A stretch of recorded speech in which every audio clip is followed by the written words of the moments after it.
इंदौर एकेश्वर परमेश्वर श्री राम सेवा समिति द्वारा भव्य भागवत कथा का आयोजन इंदौर के प्रवीण नगर स्थित पुलिस मैदान पर किया गया, जिसमें महामंडलेश्वर दादू महाराज भी सम्मिलित हुए।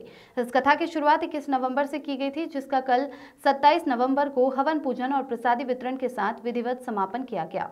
एकेश्वर परमेश्वर श्री राम सेवा समिति द्वारा इंदौर के द्रविड़ नगर स्थित पुलिस लाइन मैदान में 7 दिनी भागवत कथा का आयोजन किया गया था। इस कथा के कथावाचन तीर्थ स्थल प्रयागराज से अंतर्राष्ट्रीय कथावाचक परम पूज्य सतीश जी महाराज के मुखाग्र द्वारा किया गया। वहीं 21 नवंबर से प्रारंभ हुई इस भागवत कथा का कल 27 नवंबर को हवन पूजन के पश्चात विधिवत समापन हुआ और कथा के समापन अवसर पर महामंडलेश्वर दादू महाराज भी इस कथा पांडाल में उपस्थित दिखाई दिए।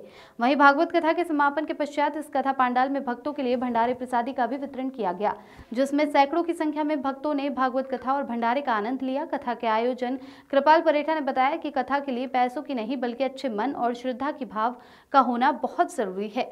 इस अवसर पर अजय अग्रवाल, अशोक विश्वकर्मा, समाजसेवी भावना पालीवाल और मदन लाल अग्रवाल भी उपस्थित दिखाई दिए। विस्तृत जानकारी देते हुए आयोजक ने बताया कि इंदौर से लाइव 24 न्यूज के लिए आशीष तिवारी की रिपोर्ट। जय श्री राम। हमारा मकसद है सनातन को आगे बढ़ाना।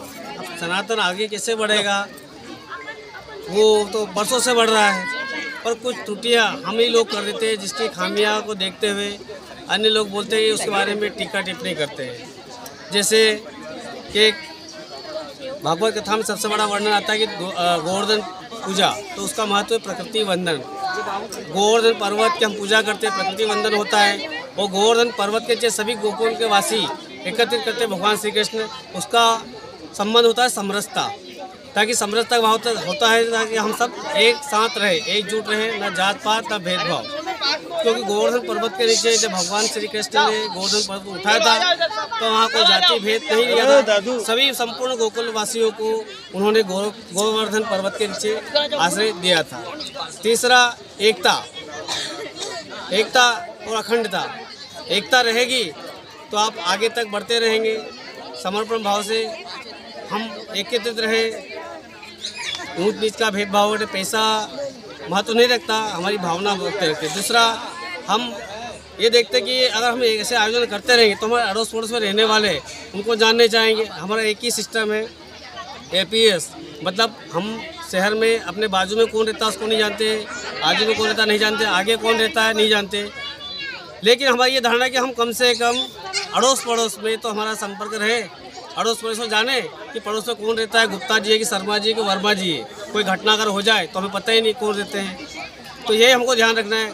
या कोई अनैतिक गतिविधि करके कोई व्यक्ति तो नहीं रह रहा है जो आने वाले समय में हमको या हमारे समाज के जाए, हम रह रहे कॉलोनी या नगर में, उनको तो कुछ दुर्घटना पहुँचा सकता है। तो ये सब चीज़ कब पता चलेगी, जब हम एक दूसरे में संपर्क हमारा रहेगा। वो संपर्क कैसा रहेगा, हमारे पूर्वजों ने अमावस पुनः कथा का आयोजन रखा, प्रावधान रखा। क्यों रखा कि ईश्वर पूजा तो है, लेकिन इस माध्यम से हम परिवार, कॉलोनी के, मोहल्ले के लोग एक भगवान की कथा के रूप में एकत्रित हों और उसमें सहभागी होकर एक दूसरे का परिचय हो जाए। अभी किस संस्था के द्वारा ये कराया? ये अभी जो संस्था है हमारा एकेश्वर परमेश्वर धाम के नाम से हमने एक संगठन गठित किया है, जिसमें संपूर्ण इंदौर विभाग में हर 5 किलोमीटर पे संपूर्ण समाज के सहयोग से ये इस तरह के आयोजित करना हमारा उद्देश्य है। आपका नाम बताइए। कृपाल परेठा। समिति समन्वय समिति इंदौर एवं कृपाल जी और उनके सभी परिवार के साथ में यहाँ पर 7 दिन की भागवत ज्ञान यज्ञ आज आयोजित किया गया था, जिसकी आज यहाँ पर पूर्णाहुति और विराम हुआ है। मैं भी आज पूर्णाहुति के दिन यहाँ पर सभी लोगों के बीच में आया हूँ और आज यहाँ पर यज्ञ भी हो रहा है। 7 दिन तक पंडित संजीव कृष्ण जी महाराज जी ने बहुत ही अच्छी भागवत ज्ञान यज्ञ सब लोगों को सुनाया और सब यहाँ की महिलाएं और यहाँ के पुरुष बहुत लाभान्वित हुए हैं। मैं भी अपनी ओर से इनको सबको शुभकामनाएं देता हूँ कि ऐसा अद्भुत आयोजन इन सब लोगों ने मिलकर किया। महामंडलेश्वर दादू महाराज।